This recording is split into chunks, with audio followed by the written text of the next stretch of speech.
everybody. Welcome to this episode of the Steve and Dan Show. I'm Steve, that's Dan, and our special guest today, Hello. Amy Taylor. For those of you who haven't seen this before, we interview people of the community, different stages in their progression within the community, within SFM, to give you an idea of what it's like, what it's really like from members, not just the company. So my story, I'm a husband, father, entrepreneur. I've started and grown several businesses over the years, and I always love doing that. I love that challenge. I love building things, creating things, starting a business. But I was ultimately going after the freedom of having more time with my family. And I found out that I really didn't get that. I get a decent income, have some flexibility with my schedule, but I never really got the freedom with my family that I was looking for. Clients seemed to ruin my life. So I went searching for a better way, and that's when I came across the SFM and, just decided to pursue that path, and I'm really, really glad I did. Dan, do you want to introduce yourself before we get to Amy? I would love to. Thank you, Steve. So Dan Holloway, come from a career in corporate software sales before I started in online business, and was basically working 70 hours per week, feeling unfulfilled, earning good money, but ultimately not being able to live, the kind of life that I wanted to live. And my big wake-up moment was realizing that anytime I've had an income goal in the past, whether 30K, 50K, 100K, whatever, as soon as I got near that goal, nothing would really change. And so I was sitting there with like these goals of, £250,000 in big London software companies, thinking that would change my life and everything would be great. And when I suddenly realized that actually nothing would change, I knew that I had to go down a different route and do something different. That was when I discovered SFM. That was when I got started in online business. Started hanging out with the amazing people that we're not actually going to be able to show you anyone, but we're currently in the Hyatt Regency Hotel in Perth because we have an SFM event coming up this weekend where we're both going to be talking, aren't we, on stage, which is going to be good fun. So Amy, if you'd like to introduce yourself for everyone who's watching, that would be awesome. You can get me another coffee if you want. I'm going to do that in a minute. So my name's Amy Taylor. I joined the SFM. Steve, how long did you say you've been around? I'm pretty sure we're about the same time, but I joined. I got connected with Jay back in 2012, but I also got really involved back in my brick and mortar businesses for quite a long time. So I really didn't get seriously re-engaged until about a year ago. Okay. So yeah, I was around the time that Stu and Jay formed the company. I wasn't connected to either of them individually. So beginning of 2014, late 2013. And at the time I was actually kind of already living the dream that I thought I wanted, which was I was traveling and working at the same time. I was working on cruise ships and private yachts. So I was being paid decent money to travel the world. But the wake up call for me was when my uncle was diagnosed with cancer back in, he was actually living in Spain, but back at home, and he was given 18 months to live, and I idolised him, and I just wanted to come home. So I literally dropped everything and went home, quit my job, got back to the UK, and he actually passed away in 4 weeks, and it was a huge wake-up call. But I very quickly ran out of money, and I had to go back into what I'd been doing prior to that, which was I was a travel agent. So similar to Dan in the sense that corporate lifestyle, commuting, working 60, 70 hours a week sometimes, earning probably not as good as a software salesman, but decent money, uncapped commission. The more you put in, the more you got out. Great company to work for, but just felt completely, I guess, robotic is how I would look back on it now. And there are many bonuses, like perks to having a job, which I've realised since not having one. But yeah, just freedom was the thing. It's like I was just so trapped when I needed to do things that I wanted to do that were really important. I couldn't do them, and then wanted to do more traveling because that had got cut short, so to speak. And yeah, just once I discovered SFM, the more trapped I felt because I knew that there was a better way. I'd always felt it, and then once I found it, it's like this really can work. Yeah.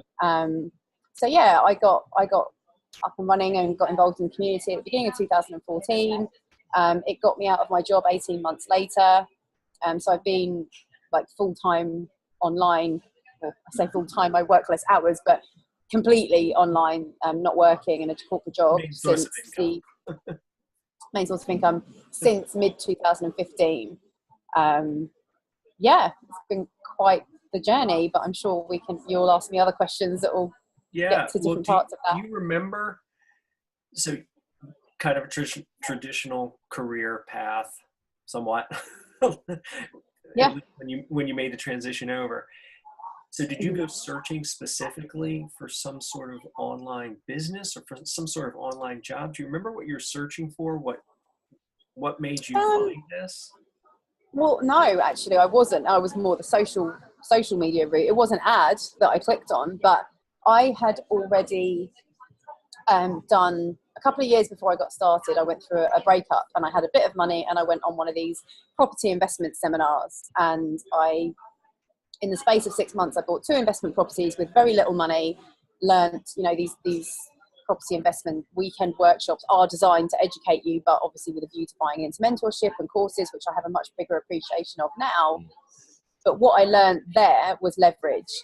And we come from a generation, I think, where a lot of people think property is safe as houses. And, property is always a great thing to invest in. And Robert Kiyosaki talks about leverage in different ways. But what I discovered when I stumbled across a video on Facebook that led me into SFM was that the internet has just as many opportunities and bigger and better opportunities to have that leverage, but with even more freedom. Because even property, real estate for the Americans among us, you still need to trade a certain amount of time to manage things.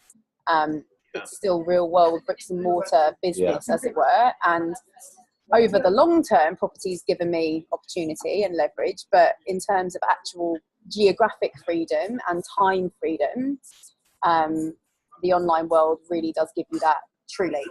And that's what I realised, because I bought these 2 properties and it was just taking too long to generate cash flow, and there was a lot of admin. Yeah. And there's a lot more liability. I spent a lot of time in the real estate world as well. And the liability that you have as well. I don't mean like slip and fall, somebody getting hurt.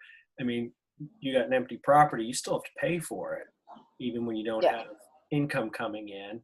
Roofs. Yeah, you can't just turn it off. Yeah. So I think in answer to your question, I think I wasn't searching, but I imagine I was probably being targeted by advertising aimed at property investors who were coming across the same pain points. Yeah. Who understand leverage and investment and want to do something bigger and better and get their money working for them. But I think when you first get into property, you don't really realise the bigger picture of that. And it can take a lot of capital to get involved in property. There's ways of not doing that. But I was already in that headspace, is what I'm trying to say. So I imagine that's what I was in the space of when I stumbled across Stuart's video. So can you remember this? So when you stumbled across Stuart's video, was there a distinct point when you realised that the route you were going down with property was not going to give you everything you wanted, and you decided that, you know what, online business is the way to go? Because there must have been a changeover point where you're doing property and then you're kind of like looking at this thing, but you're still stuck, going down the path that you're going down. Can you remember what made you decide, you know what, I'm not going to do property anymore, I'm going to go 100% online business? Yeah, I think it was interesting because the video I saw was Stuart talking at a seminar with a number of other speakers who had their own products, and it was a segment that he did, and it was a video that I don't think many other people in our community have seen, because he doesn't use it as much, and maybe he was just testing it, I don't know. But we still talk about it now because it just won't stop growing, is the technology side of it, and the fact that, so much of what we do now can be done using technology and on automation. And I just looked at property and what I was having to do. And I was managing 2 investment properties that I'd never physically seen. And I was doing it from overseas. So I kind of thought, well, I kind of have got that leverage, but it was just taking up so much of my time. And there's certain things you can't automate. I can't automate someone inspecting my property. I can't automate ringing the agent to make sure they've paid their rent. And even if you pay an agent to do that for you, if they don't do it, you're still relying on people, basically, to get the work done, whether it's your own human energy or someone else's human energy. And that's what got me. It's like you can set a system using technology that runs and does a lot of the heavy lifting, you still need to learn that and do the work. But it was the idea that you can do the work when you want. Yeah. And like you said, leverage, it really does give you the ultimate leverage, because it's hugely. still one property at a time, as opposed to, creating one campaign, and then how far across the world can you spread that? Yeah. And multiple niches and the fact that I had the feeling in my head, I was like, this is MLM. And then that breakthrough came. It's like, it's not, it's just selling stuff. But, right. And you didn't have to be the face of it, which is funny, because I tend to put my face on the front of when I'm talking to people about SFM, but there's a number of things I can do and have done where no one knows it's me. And when I'm explaining our business model or affiliate marketing to people now, I'm like, you've probably 9 times out of 10 that you've bought something on Amazon, if you've searched a product on Google, the link that you've clicked through to then purchase was probably put there by an affiliate. You just don't know it. And so people can be very skeptical about affiliate marketing, but they're using day-to-day products and services all the time that's paying affiliates commission, and they just don't know that world exists. If you go to that was a changeover for me. Yeah, and if you go to the bottom of every major corporation, they have an affiliate program link. Yeah. Whether it's AT&T or Walmart or any multinational corporation, they've got affiliate marketing links. So it's everywhere. People just aren't aware of it. I think that's a good way of saying it. Yeah. I know we all come into this with preconceived notions of what it's going to be, and those change as we. They really do. As we get. We were just talking about that out here. Yeah. So, can you give us an idea of something that, as you became involved with the SFM, and you mentioned the MLM thing, how that light bulb went off. Was there anything else, maybe technology-wise, something you were afraid of, that you originally thought it was going to be a certain way, and then once you got into it, went through the program, you realized, oh, it's completely different. It's a lot easier. Maybe it was more difficult. Is there anything like that stands out? Wow. So many things, so many examples. But I guess the big thing for me was, if I really think back, and it's important to document for anyone getting started now, it's really important to document, and that's a whole different conversation, and Gary Vaynerchuk talks about it all the time. Document your progress and what you're doing, rather than trying to be the expert on the front end, because the feeling I had coming in, that's something I've definitely done. The feeling I had coming in was, is this not really competitive? Like, how can everyone benefit here? Like, how is this something that, only a few will succeed? And I guess you can engineer that conversation to be around fear and not believing in yourself, which we can make any conversation about that. Yeah.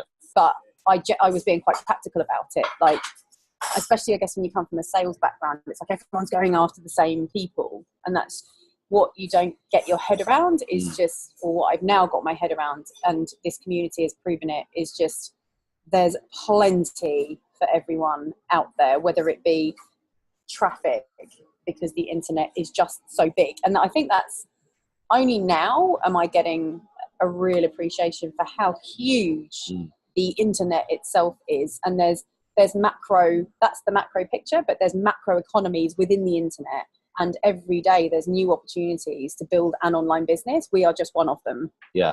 And the opportunity is so huge, but you need to be around long enough to see that. So when you get started, it's like, oh, it's far too competitive. I'll never break into this. There's already people smashing it. There's already people taking all the spoils. And it's just that mentality in the first place is just something that it's a struggle, because it is a practical challenge. You think it's a practical challenge, but I think, there's many communities like ours that have proven that's not the case. But it's just it's just like being around long enough to see that happen. Exactly. And I think the key thing is, you've hit the nail on the head, because when we come into this, and I was the same, when I come into this, I'm thinking, well, surely there's loads of people doing this already. It's really competitive. How am I going to break into it? But then the thing you've got to remember is, if you look at like your real world friends and family, how many of them will even have a clue what affiliate marketing is? Probably zero, maybe one or two, right? Yeah, exactly. Oh, and it's that's it. That happens so quick when you start educating yourself, and that's something that I'm so passionate about now that I didn't realize at the time. Like, I've always been quite resourceful. Like, I was an only child. I was always quite independent. Like, I'll go and figure stuff out. I wired a plug when I was 6, by the way, just like random fact. Something I didn't know about you. I know. If you were going to do that at the end, like, cool facts about you, we don't know. That's my cool fact. That was it. Yeah. And I'm really passionate about it because the internet has given us the opportunity. You literally can go and teach yourself anything. And yes, what we teach is available for free. It will take you 10 years to figure it out, by which time it's all changed. Right. But when you get into a space of teaching yourself something, the minute you're in it, it's very easy to assume that everyone must know this. And they just don't. Yeah. They just don't. And that's what I love about what Dan's done. We were talking about it before. It's like, all you need to do is share what you've learned for the next person. Like, you don't need to be 10 steps ahead in anything, in any business. Like, once you learn something, you can pass that on. You don't need to know it all. And I think that the internet and the social economy that we have has just given everyone that opportunity to learn and teach and pass it on. And that's a great culture to be a part of. And particularly the SFM community, there's not that feeling of competition. To go back to what I said before, that was my biggest challenge, or one of my biggest challenges. And I think this environment has really shown me that there is enough for everyone, and everyone's willing to help everyone get there. And that's the magic of what I've experienced with SFM. Yeah. Yeah, And that's for sure. a place that I've always come from, is that there's always enough. When I was in real estate, I taught people to be my competition, and they never were.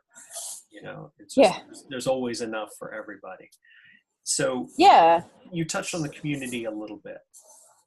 Was it easy for you to make the transition into the community? Because when you come from sales, there's always kind of that, you know, this is my thing. I've got my secrets. I've got my clients, as opposed to, hey, let's all work together. How was that transition for you? The community is very different now to what it was when I started. It was much smaller. You know, Stu and Jay were doing everything. Honestly, it's hard to remember, because it's become such, like, it's become my social scene in such a huge way. Like, I've traveled a lot, I've moved around a lot, but such a huge proportion of my very close friends now over the last 3 or 4 years have come from this community. So I don't even think of it as a separate thing now. So ask a question again specifically. I'll try and be a bit more hands-on, like tangible. Was there, did you have a difficulty making the transition from that competitive environment, the corporate environment, to a bit more collaborative environment that the SFM is, where you get people who are willing to share what they know, walk alongside you, as opposed to guarding, you know, that competitive. I see what you mean. I think it happens. It's not something I would have picked up on as being a shift I've had, but for me, it was just a case of, when you get going, it's very self-serving. Or I think you should look after number one. Again, we talked about that before. Like, when you get in, you're learning so much so quickly, and your trajectory is like this. Whether you get results or not, you're learning a lot. And I think I started getting results, a bit like this one now. Like, as soon as you get results and people start coming to you, you're like, what? And then it kind of just happens organically. And that's the beauty of the community, the business model itself, whether it's people in the community coming and asking for your help because you've had a result, and because you're someone who's had a result not too far away from where they are. That's what I mean about not being too far ahead. The minute you realize, like, if you haven't realized that you can help someone else, you then realize that you can, you learn that. And it's, so that kind of, that transition kind of happens organically, I think. Whereas in the corporate space, it really is like, it's whether or not I keep my job, if I perform. So my work, I've only got 1 or 2 people in my life, friends that I made through jobs I had, that I can genuinely say are friends. And when we were working together, we probably weren't as close as we are now, because it's I don't, whether it's meant maliciously or not, you're at work for a certain purpose, and that's to serve yourself. Whereas when you're in business for yourself, yes, it's for you, but you can't make it work without other people. Yeah. It's such a contrast, isn't it? It's such a contradiction in so many ways, but for me, it just happened organically. Like, I learned stuff, I got results, and I could have just buried into that, but it's that learning curve of, oh, it's actually quite satisfying or fulfilling to help other people. Yeah. Whereas in your job, it's like, you've got to help someone else because it's your job. Like, they're the customer. I've got to help this person because that's how I get paid. Yeah. And I think that's the distinction, isn't it? And when you talk about community and you talk about how, we're all in this together, and you've got it's almost like, I see it like stepping stones. When you've got people that are coming in, let's say just after you, and you can help those people by giving value to those people, it's so much more relatable than someone who's like, doing 500 grand months or something, which is so far like detached from when you start out. Like, you can't see how to possibly get there. It's like, if you looked at Richard Branson, I thought, well, how can I be like that guy? That's a long way to go from, getting your first job when you come out of uni or something like that. So you need that support and that community to help you move through the steps that it takes to change your life and get to where you want to get to. So off the back of that, talk for a second, Amy, about not just the business results, because yes, you've had the business results, you've had the financial success, you've had the traveling, all of that kind of stuff, but talk about what SFM has done for other areas of your life and how it's changed you in, more ways beyond just financial and business success. Well, I touched on it before, like, the people in my life now are literally family. Like, I've had a really challenging year this year, and I was saying before, like, it's what you don't realise the shift. I think we all look for this monumental shift, like, I want to be Richard Branson, or I want to get a six-pack, or I want to, whatever, earn a load of money. And it's like, if that shift doesn't happen in the way we think it's going to look, like this massive thing, we can either quit or we just get disillusioned. But when I look back over 3 years, the little things that, whether I've done them consistently or not, it's monumental in the sense that when the shit hit the fan this year, excuse my language, like, the people I've had around me to deal with it literally are like family. And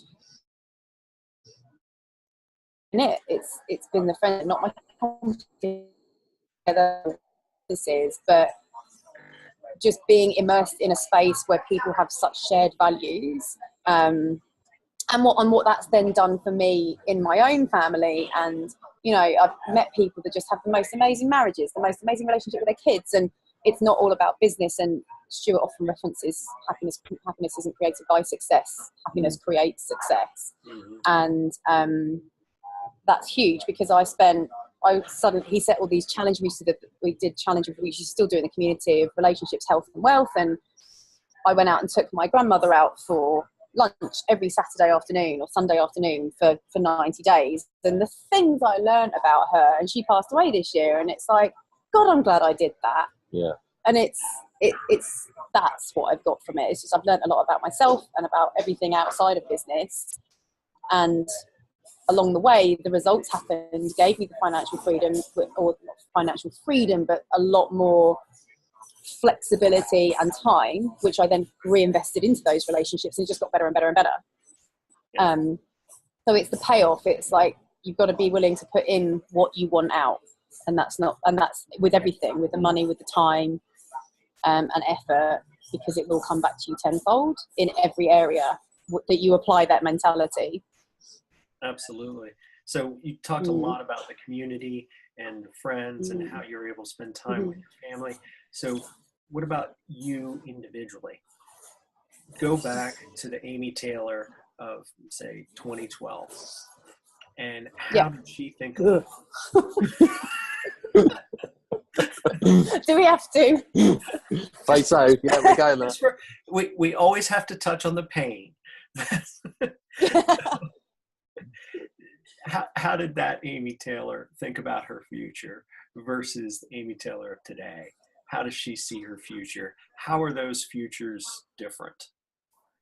How is that vision different? I guess I've just I've let go of it having to look a certain way, like, and just being a lot more open. I'm a lot more laid back than I used to be. Like, it just was, I was so it's got to be this. And I had to be in control. And you know, a lot of the spirituality talk could come into this conversation, but I want to keep it, from my perspective, I want to keep it practical. Like, just it's cliche to say it, but it's not about the result. It's the person you become on the journey, and it's so true, because once you start having a better relationship with yourself, you can be of a lot more use to the people in your life. And so I'd say in 2012, I was a hell of a lot more selfish and hung up on money. I'd gone through a crappy breakup that everyone around me was telling me was his fault. And I've learned to take a lot of responsibility for a lot of things in my life. And I look back at what was going on then, like having full responsibility, I think is a huge lesson. When you can own everything about what your life looks like, it's a lot easier, actually. With everything, like, and that's part of the reason I quit my job when I did, because I'd had some results. I hadn't replaced my income, but there was enough balance of proof and fear to go for it, and it was all on me. Like, what was the worst that could happen if I didn't make the business work? From that point, it's kind of similar for Dan, I guess, but like, life doesn't wait. Like, circumstances will never be perfect. And I guess in 2012, that's probably what I thought. Is like, no, I'm going to do this at this point, and this at this point, and this at this point, and then it will be great. And this year, especially, I've had a couple of family bereavements have really shown me that, and I've been so much better equipped to deal with it as a result of having that mentality. Anything is possible. Decide what you want, make it happen, but don't get so attached to the detail of what it's going to look like. Because there's things that have shown up this year that I would have set out to do, but what's happened in between is absolutely not what the path was going to be. I think you've hit on two really key points there. It's the point of taking ownership and responsibility of everything in your life, because there's so many people that we talk to, and I know that you'll get the same, like people that are maybe looking to get started, but they're still in that place where it's like the victim mentality. I need proof. Or guarantee like, me something. It's like there's death and no guarantees in life. It's like if you go to the gym, you say, well, okay. Apart from that, it's like if you go to the gym and say, right, if I go to the gym and do this personal training routine, am I guaranteed that I'm going to get 6-pack abs and be in absolutely ripped in shape? It's like, well, no, of course not. It depends what you put into it. It depends, are you determined? Are you going to keep going when it gets hard? Or if it's like, raining outside? What are you going home and eating afterwards? That's a good one for me. Exactly. I worked out really hard this week. What did you eat? I went and had a whole cake, It's like the actions that you take are going to determine the result. And the second that you stop, blaming things outside yourself and say, well, I went to the gym and I did what they said, but I didn't get the result. So no, there's a reason you didn't get the result. And you've got to be responsible in yourself that there is only one person that is going to determine what will happen. And at the same time, have the flexibility to not think it should be a certain way. This is how it should be. And if it's not that way, I'm going to get pissed off and so on and so forth. Just be able to adapt, to accept reality. And Eckhart Tolle calls it surrender. Surrender to what is happening in your life now, accept it, and then influence the direction that you want to go from there by taking responsibility. That is absolutely the key. And don't make up stuff that's not happening. It's a whole nother conversation. But we've already won't go into that now. If something, it's a really good distinction I learned recently, a while ago, but got reminded of recently, is the difference between replacing the word but with and. Yes. So I really want to earn more money, but my boss won't give me a pay rise. Or I really want to earn more money and my boss won't give me a pay rise. You've suddenly got a possibility to change it. But people just get stuck in the but and complaining because they're not taking responsibility. If you take full responsibility and go, hang on, I want a laptop lifestyle, or whatever your reasons are for wanting to consider an online business, well, then own it. There's plenty of people doing it if you wanted proof. There's a lot more people proving it now than there were 3 years ago when I got started. And learning to take responsibility for everything, that's a really good place to start. And it's going to make life a lot easier and simpler to deal with, because blaming anyone or anything outside of yourself is just exhausting. And it doesn't feel good. Exactly. And if you blame something outside yourself? Say that again. Sorry, Steve, go on. There's a little bit of a delay here. We keep stepping on each other. It just ultimately, you're giving away your power. You're giving away your strength when you blame other people. And so it really is just negating your own abilities instead of embracing them. Moving forward. One piece of advice for somebody that's watching this and isn't too sure, something that you would have liked to have heard when you were at the beginning that you think might have tipped the scales for you or made you, didn't sound like you had a whole lot of doubt in the beginning, but if somebody is having some doubt, some fears, something like that. Oh, I did. What sort of advice would you have liked to have had? It's kind of wrapped up in the same thing, but two different things, is really, really go to town on learning the definition of authenticity. And that's a feeling, by the way. It's not, it's a feeling and a way of being, I think, but also not caring what people think. Because anyone who knew me for any length of time prior to this would have said, Amy doesn't care what people think. I really did care what people think. And certainly the people that mattered to me. And it can be really tough when people that you care about close to you don't support you. And I think this is what holds a lot of people back, especially if it's partners or spouses. You really need to not care what people think, but to not let what people's opinions and what you think people think of you stop you doing it anyway. Because it's amazing what happens when you just do it, get the results, and those same people have questions. And not letting, and in that process, not letting your ego drive how you then respond to them.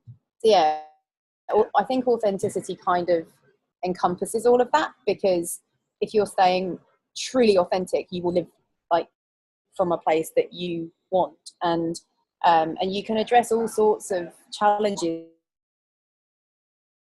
You don't have to be like I used to be, really blunt and bold. I'm sure it'll make you laugh. I'm not blunt anymore. It's coming from a place of like address. Is it Sammy Taylor we're talking about? I don't know. Authenticity is probably the thing that I feel most comfortable encompassing all of that with, because you really, once you address that relationship with yourself, addressing relationships with anybody else is just a done deal. It's not easy, but they are the things that will hold you back. It's that voice in your head, and that's your relationship with you. So sure. Really, if someone's watching this and they either haven't joined SFM or they have and they're still doubting whether or not it's for them, just sit down and have a chat with yourself. Like really, just be authentic about your reasons for being here now, because they're not going to go away. You might go and find something else as a business model that works better for you, but your reasons for wanting something, be authentic about it. Like we've been talking about going on stage at our event on Saturday. I nearly didn't want to go. I didn't want to be on stage because I'm like, I really want to be authentic about why I'm going to get up on stage. Is it because I want to be up there on stage with everyone looking at me? Or is it because I really, really want to share something that I think will help someone? And as of this morning, I did not know. And that whole thing is something that you never stop doing. It's like, be honest about your motivations for doing something or not doing something. And if you're not going to take the plunge with something you've found out about, you're here, you're curious because your spouse or your friends are not supporting you. I don't know what that looks like, but it's sad when it's someone else's opinion. It doesn't mean you can't make it work. It is going to create challenges in your relationships, I'm sure, but that's part of the journey. And it makes me sad when people dismiss things because they're not being authentic about, I've got this far and I'm not going to keep going because I can't be authentic about it. I can't do videos. I can't talk to my family about it because they're going to shoot me down. Fine, don't talk about it then. But that is all falls under the umbrella of authenticity. So I'd say to someone, go and read as many books as you can on being authentic and being vulnerable and just finding yourself, which we're getting into the spiritual stuff. But it's true. Like if I look back, my progress would have been a lot quicker if I'd learned that sooner. It's so important, isn't it? Getting that awareness and that authenticity. Because the way that I saw it was when I realised that my corporate career path, right, the route that I was going down, when I realised that did not want to live that life and get to retirement having given up everything for somebody else and not been able to do any of the stuff that I wanted to do. Because the worst thing in the world would be having regret, would be getting to that point and thinking, why didn't I do it, right? And like you say, if you can be authentic and truly decide, am I actually prepared to live my life down the path that I'm going? Because if the answer is no, if that's not something that you want to do, then you have no choice but to change. It's as simple as that. And if you tap into that and like the fear of judgment stuff, you're so right. If somebody will stop changing their life because of what somebody else thinks, no matter how close that person is to them, it's so sad, because the only inevitable outcome is regret. There will reach a point where you either regret that you didn't make that choice, or you resent the person who lose. Yeah, or you resent the person who actually, yeah, they might have had a problem with you, but whose fault was it that you didn't make the change because of what you thought of somebody else's impression of you, right? You've just, if the outcome that or the path that you're going down is not what you want, you have to make that change no matter what. Be responsible. And it ties into the whole whatever it takes mentality, because when somebody's at that point where it becomes more important than anything to achieve a result or to do something, whatever it takes, it means you don't care, okay, you may care what somebody thinks, but you're going to do it anyway, because it's more important to you to live that life. And like you said, it's so amazing once you start getting that result, and once you start showing that you are committed to this, how people's opinions change very quickly. They go from, that's stupid, you shouldn't do that, that's crazy, blah, blah, blah, into, oh, okay, you are actually serious about this. It's, Justin talks about this all the time. It's, one of our mentors in SFM, he's so right. It's like every bit of communication that comes out of someone's mouth is ultimately a reflection of what's going on in themselves. Like if they try and put you off doing this or anything else that you might have a desire to go and pursue, it's a throwaway comment that they're not thinking about it 5 minutes later, but you are. Like, who's losing? Like, it's so pointless. And this all comes back to me. It all comes back to authenticity, because if someone says things to me now, I'm like, that's your opinion and you're perfectly entitled to it. I love you anyway. Yeah. I'm going to carry on. It's working quite well for me. Yeah. Do you know what I mean? Like you just get better and better at it, but you've got to start practicing it. And it is a feeling, because we all know what it's like to be in that awkward situation where the air goes cold in an awkward moment and it's like slow motion. And then afterwards you're like, I wish I'd said that. And it's like being able to live from a place where you just do say it, and the people that are around you are like, I get that, I don't agree with you, but I love you anyway. It's amazing. It's like the most amazing. And that's what I meant before about the friends I've got out of this community. We all do that. Doesn't mean we always agree, doesn't mean we've always got amazing, like we agree on everything and everything. We all think the things that should play out the same way. No, we really call each other out on our bullshit, and it gives you the most amazing connections. Yeah. And going back to our business model, that is what marketing is. It's connecting with people on a level that is honesty and authentic, and matches them to a vision of what they want for themselves. And that is a really good skill to have, whether you're selling software or travel or this or anything else. So to make it really practical, what you learn in this whole process is actually a really profitable, practical skill that you can take into any business. I've often called people out on who have said, I just don't enjoy marketing. I just, it's not my passion. I can assure you that Google AdWords and Facebook advertising is not my passion. Yeah. But it's a skill set, or even as a mediocre skill set, it's something that you're going to need if you find your passion business. Like my dreams to open schools, like I'm going to need to find people that are enrolled in that, and that's marketing. So it's only attraction marketing, whatever you want to call it. Being honest and authentic is the only way you're going to get what you want long term anyway. The less authentic you're being, the further or longer it's going to take you to get to where you think you want to go in the first place. Yeah, absolutely. You'll either attract the wrong people, you'll have the wrong relationships, or Yeah, you've got to be authentic. And I keep hearing the term comfortable in your own skin, know yourself, genuine. Whenever you say authentic, I hear these other words as well. And it was interesting what you're talking about marketing, because that's part of what really drew me to the SFM DEA, is that I realized in all of the other businesses that I had, it's not that difficult to sell software, to build houses, to sell real estate, to sell travel, whatever it is, when you've got eager customers coming in the front door. The actual work of any one of those businesses or any other business isn't that difficult. It's getting customers every. It's even better when they like you and you like them. Yeah. Like that's what's amazing. Like when you do it authentically, like Stuart's always said, he wanted to build a company where he would hang out with his customers at the bar. That's exactly what we do at every single event that we have here. Yeah. He's a really good marketer. What time is it there? Oh, it's currently 10:52. So 10:52. yeah, we're not quite thinking about the bar just yet. Maybe 12 hours, maybe less. I don't know. We'll see. Steve, any final questions for Amy from your end, bub? No, I think it's been great. I love your take on being authentic and encouraging people to dive into that early on. I completely agree. That's really important, and I know for myself that's something that I've struggled with, is being the authentic me. It's not easy. It's really not easy. Yeah. Especially when you're making a decision to do it as a grown-up. Like you've already spent a long time practicing being the way you are. Yeah. So go out and teach your kids to be authentic, because they've got a lot less crap to undo. Start out being authentic, right? Exactly. Yeah. You know, they go down the street Just dancing. end up being a certain Whatever way. they want to do, they lay down in the middle of the store. They're totally authentic. It's the world down. Yeah. So moral of this call is, if you want to lay down on your back in the middle of a store, go do it. That's fine. Amy Taylor told you to do it. Yes. Why not? Sure.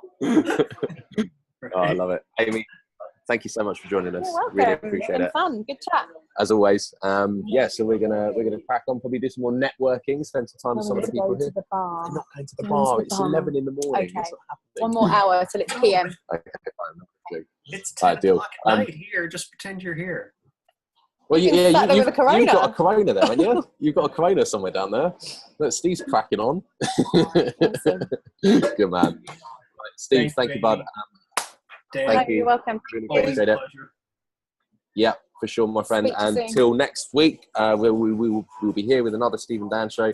I may be in the Philippines, so we'll see how that goes with the how internet awful. connection. I know, it just sounds terrible. Terrible. But otherwise, thank you so much for watching, guys. Really appreciate it. And we will see you next week in another episode. Bye for